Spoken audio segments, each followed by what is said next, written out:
5 days before Christmas, a man holds his baby daughter. He has exactly $40 to his name. He just got fired. His music career is dead. His girlfriend left him. He is sitting in his mother's trailer in the worst neighborhood in Detroit, and he picks up a pen.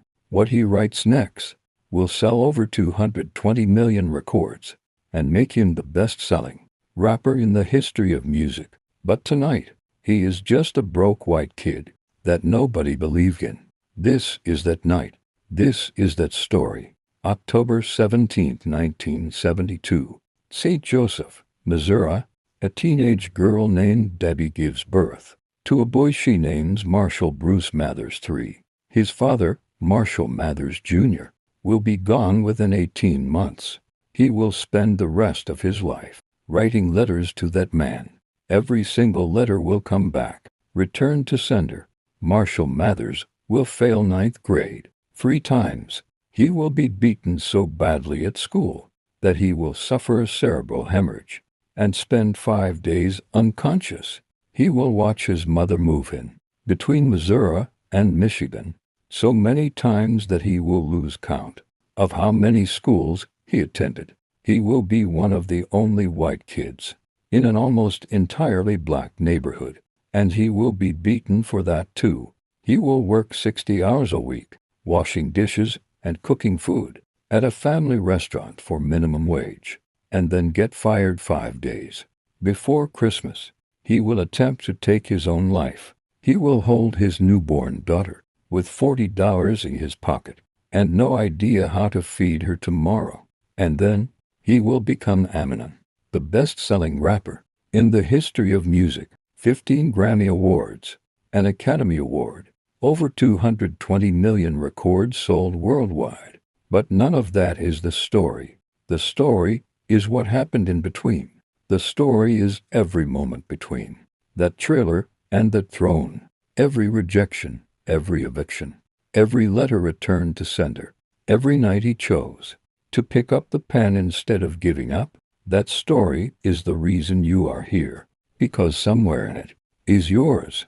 To understand Eminem, you need to understand one thing, that everything else flows from. Marshall Mathers grew up feeling like someone that people left. His father left when he was 18 months old. Marshall wrote him letters for years. His father never once wrote back, not once.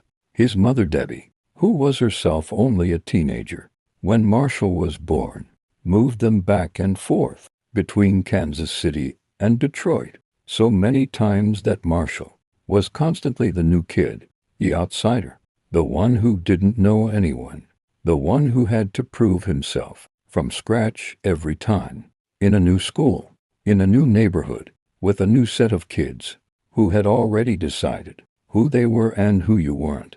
The neighborhood they eventually settled in on the east side of Detroit was almost entirely black. Marshall and his family were one of only 3 white families on the block. He was beaten regularly, not occasionally, regularly.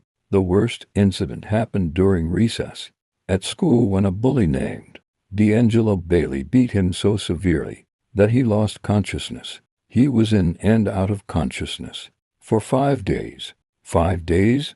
He had suffered a cerebral hemorrhage. He was 9 years old. Years later, Marshall would write about that moment in a song called Brain Damage, turning the most violent memory of his childhood into art, the way he turned everything by going back into the darkest room he had ever been in and describing exactly what he found there. But here is the detail that I want you to hold on to, the detail that tells you everything about who Marshall Mathers was. Even as a child, he didn't retreat from that neighborhood. He learned its language. He started listening to hip-hop the way a child learns a mother tongue, not as a student but as someone who needed it to survive. He would later say that hearing the Beastie Boys for the first time when he was 9 years old was the moment everything shifted. Here was music that sounded like the chaos inside his head. Here was music that turned anger into art. Here was a place where a person who felt like nobody could become somebody. through nothing but words. At 9 years old, Marshall Mathers decided that words were going to be his way out.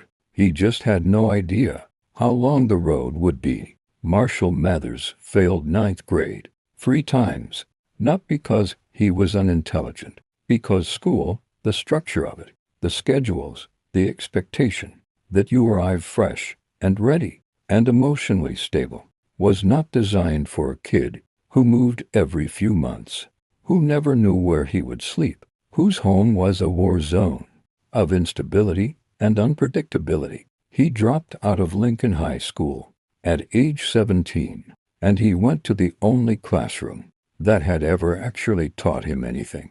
The street, specifically the hip-hop shop, on West 7 Mile Road in Detroit. The hip-hop shop was a clothing store by day and a battleground by night. Every week, Detroit's best young MCs would come to freestyle, to rap off the top of their heads, live in front of a crowd, against other rappers who were trying to destroy them with words. Rap battles, and they were not gentle. Rap battles in Detroit in the early 1990s were verbal warfare. The goal was to find your opponent's deepest weakness and expose it in real time in front of everyone watching. Marshall Mathers had two weaknesses that every opponent used immediately. He was white, and he was poor. Night after night, he stood in that circle and was told with precision and creativity that he had no business being there, that rap was not his genre, that his culture was not his culture, that he should go back to rock and roll, where white people belonged.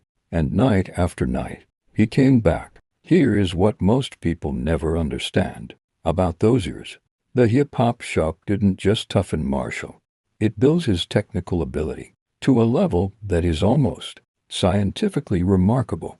Freestyle rap, true freestyle, off the top of your head, requires the brain to simultaneously process rhythm, rhyme meaning, emotional intent, and competitive strategy in real time with no preparation. It is one of the most cognitively demanding forms of verbal performance that exists, and Marshall did it every week. For years, his brain was being trained the way a musician practices scales or an athlete runs drills, not to perform the same thing better, but to be so deeply familiar with the fundamentals that when the moment came, the art could flow from somewhere deeper than conscious thought.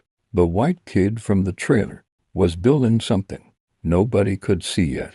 His friend and fellow rapper Proof, one of the most important people in Marshall's life, would later say that even in those early hip-hop shop years, Marshall's ability was beyond anything he had seen from anyone. He could do things with words that didn't seem possible. Proof said he heard music differently than us. He heard pockets in beats that nobody else could find.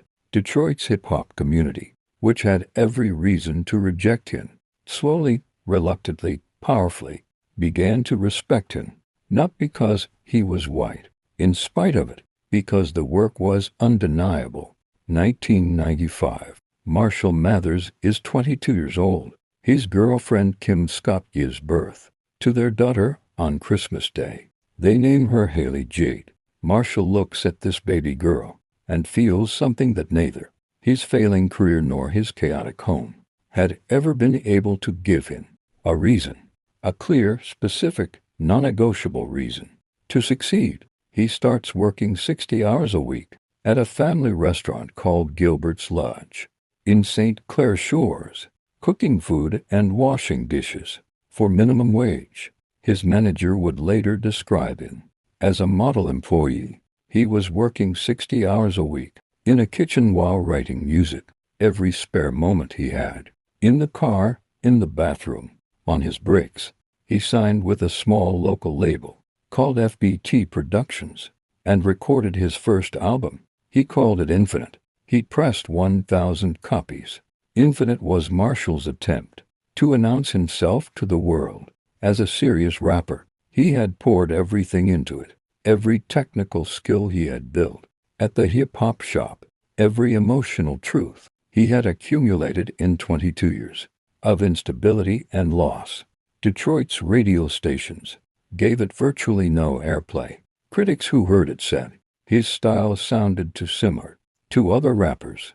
The deeper wound came from the streets themselves, from the hip-hop community that had watched him battle and grow and earn his place. You're a white boy. What are you rapping for? Why don't you go into rock and roll? The same door, the same wall, the same verdict. Marshall Mathers went back to the kitchen at Gilbert's Lodge. Then came the day that broke everything. December 1996. 5 days before Christmas. 5 days before Haley's first birthday. Marshall Mathers was fired from Gilbert's Lodge. He would later tell Rolling Stone magazine, and I want you to hear his exact words, because nothing I can write captures this as well as he did. That was the worst time ever, dog. It was like 5 days before Christmas, which is Haley's birthday. I had like $40 to get her something. $40. That was everything. His music had failed. His job was gone. Kim had left and taken Haley with her, preventing him from seeing his daughter. He was back in his mother's trailer. And in December 1996, Marshall Mathers attempted to take his own life with an overdose of Tylenol pills. His body rejected them. He survived. I want to pause here and sit with what that means. The man who would go on to win 15 Grammy Awards and sell more records than any rapper in history almost didn't make it through December 1996. The world almost lost him. 5 days before Christmas, in a trailer in Detroit, with $40 and a baby daughter he couldn't see. And the reason I tell you this, the reason this is in the story, is not to sensationalize pain. It is because what happened next is one of the most remarkable things I have ever encountered in any story about any person. He picked up the pen, not the next week, not after things got better. He picked up the pen that night, and he wrote a song called Rock Bottom. In that song he wrote, I feel like I've been here before, a time before that I can't ignore. I feel like I've been here before. He took the worst night of his life, and he turned it into music, not because he felt better, because the only thing left that made him feel like himself was the writing. And that decision, that single decision on that single night, to turn the worst moment into the next verse, changed everything. Something happened after Rock Bottom, something inside Marshall Mathers that had been carefully managed. The attempt to sound professional, to fit the existing template of what a rapper should be, broke, and what came out was not Marshall Mathers. What came out was Slim Shady. The story of how Slim Shady was born is one of my favorite details in this entire story, because it is both completely absurd and completely perfect. Marshall was sitting on the toilet. That is the literal truth. He was sitting on the toilet when the name came to him. Boom, he would tell Rolling Stone. The name hit me, and right away I thought of all these words to rhyme with it. Slim Shady was the part of Marshall that had nothing left to lose, the part that had been told his entire life by his father's absence, by his school's failure, by the music industry's rejection, that he was not enough and would never be enough. Slim Shady looked at all of that and laughed, not in denial, in defiance. Slim Shady said what Marshall Mathers had been too careful to say. He expressed what Marshall had spent his whole life being told to suppress: the rage, the humor, the darkness, the absurdity of being alive and broke and rejected and still somehow standing.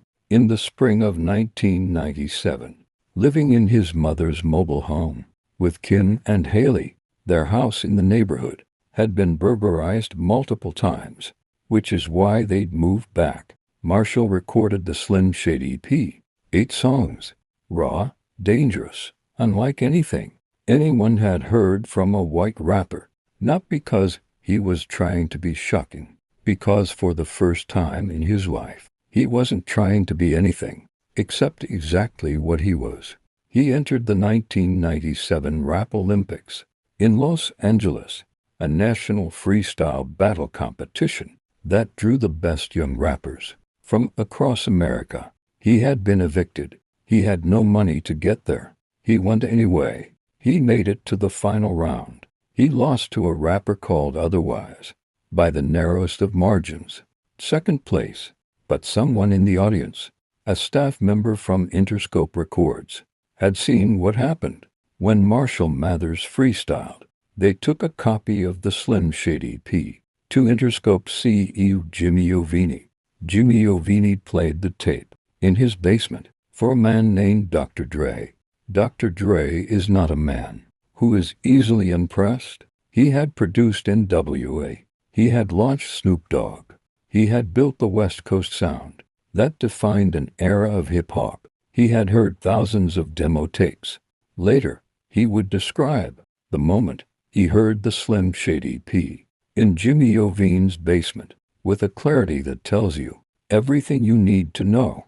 In my entire career in the music industry, I have never found anything from a demo tape or a CD. I don't do that. But I heard this shit and said, find him now, find him now. 2 words from one of the most powerful men in music. They found him. Marshall Mathers got a phone call that changed his life. He flew to Los Angeles, and within the first session with Dr. Dre, they recorded My Name Is, the song that would introduce Eminem to the mainstream world. In 1 hour, 1 hour, the song that launched one of the greatest careers in music history was written and recorded in 60 minutes. Not because it was easy, because Marshall Mathers had been preparing for that hour for 26 years. Every battle at the hip-hop shop, every rejection letter, every night writing in the kitchen at Gilbert's Lodge, every verse he wrote sitting in his mother's trailer with $40 to his name. All of it was preparation for 1 hour in a recording studio in Los Angeles with Dr. Dre. The Slim Shady LP was released in February 1999. It sold 283,000 copies. In its first week, it won 2 Grammy Awards. It went 4 times platinum. Marshall Mathers, the kid who failed 9th grade 3 times, who got fired 5 days before Christmas, who had $40, and the baby girl he couldn't see, was now Eminem, and the world would never be the same. Now here's where most stories about Eminem stop. The trailer to the top, the rejection to the granny, the $40 to the mansion. But the real story, the story that actually matters, didn't end in 1999, because success, it turns out, does not automatically heal the wounds that drove you to it. Between 1999 and 2007, Eminem released a series of albums that are studied in music schools today. The Marshall Mathers LP, The Eminem Show, Encore. He became the best-selling artist of the 2000s, not the best-selling rapper, the best-selling artist, period. He won an Academy Award for Lose Yourself from the film 8 Mile, the first rap song in history to win an Oscar. And inside all of that success, inside the stadiums and the awards and the platinum records, Marshall Mathers was disappearing. The prescription drug addiction that had begun quietly escalated into a daily consumption that his own doctors would later describe as medically staggering. At his worst, he was taking up to 20 Vicodin a day, Valium, Ambien, methadone. He would later say, I got into this vicious cycle of, I'm depressed so I need more pills. And then your tolerance gets so high, you end up overdosing. December 2007, Eminem suffered a near-fatal methadone overdose. He was rushed to hospital. He would later say, and I want you to hear this, because it is one of the most honest things any artist has ever said publicly. Had I got to the hospital about 2 hours later, I would have died. My organs were shutting down.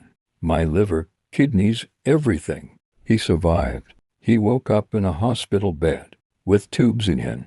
And the first thing he found out when he woke up was that he had missed Haley's first guitar recital. The little girl who had been the reason for everything. The reason he had picked up the pen that night with $40.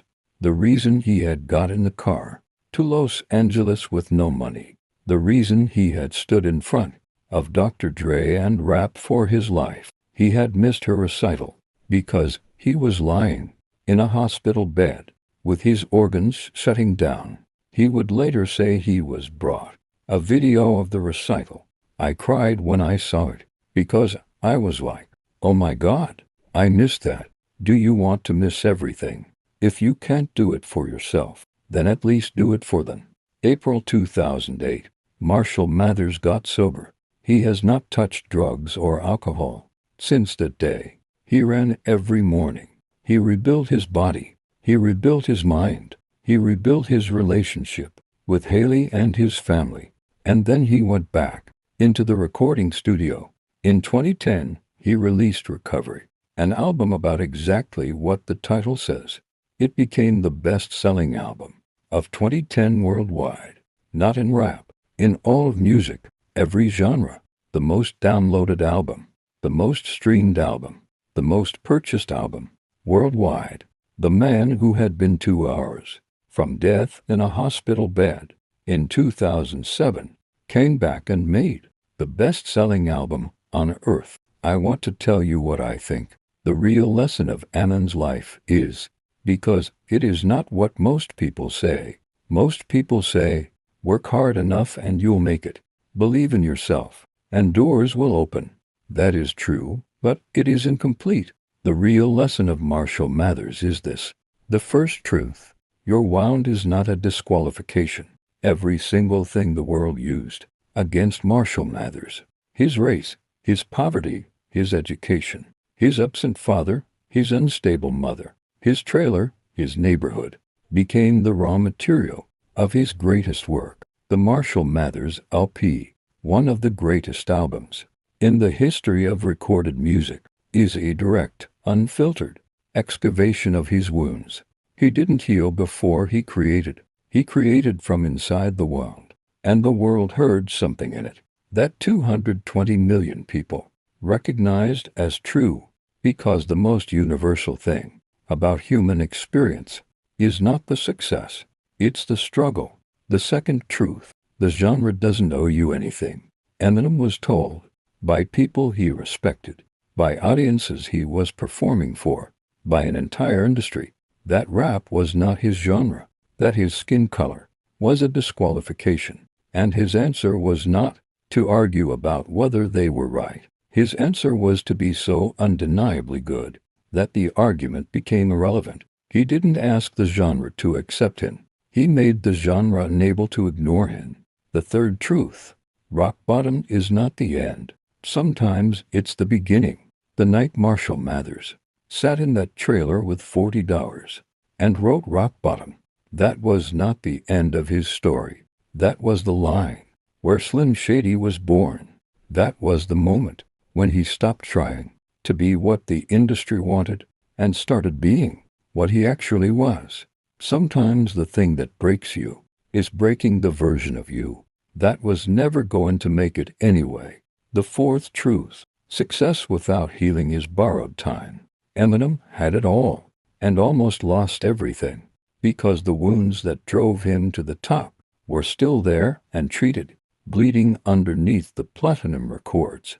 The real victory was not 1999. The real victory was April 2008, when he put down the pills, when he chose to be present for his daughter, when he decided that surviving was not the same thing as living. That is the moment Marshall Mathers became who he was always meant to be. Not Eminem the rapper, Marshall, the father, the man who chose to stay.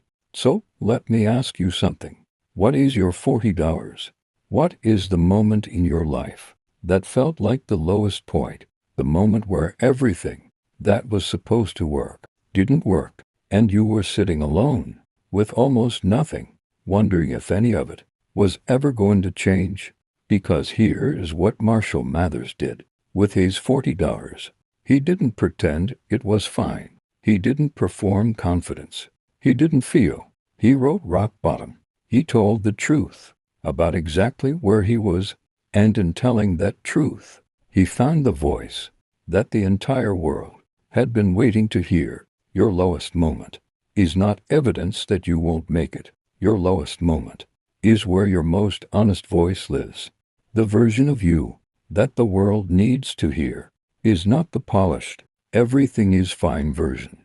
It is the version that has been through the $40, the fire the week before Christmas, the letters returned to sender, the door closed in your face, and is still here, still writing, still working, still showing up. That version, that is the one that changes things. Marshall Mathers failed ninth grade 3 times. His father never wrote back. He was beaten unconscious at 9 and bullied out of every room he tried to walk into. He had $40 and a baby he couldn't feed. He almost didn't make it through December 1996.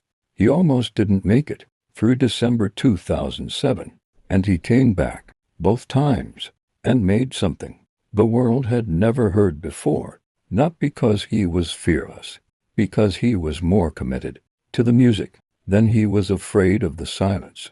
You don't need a perfect start. You don't need the right background. You don't need anyone's permission. You need your pen, your $40, and the decision to write the next verse. Instead of ending the story, that decision is available to you right now, tonight. Make it. He failed ninth grade 3 times. His father never wrote back. He had $40. He wrote rock bottom. What will you write tonight?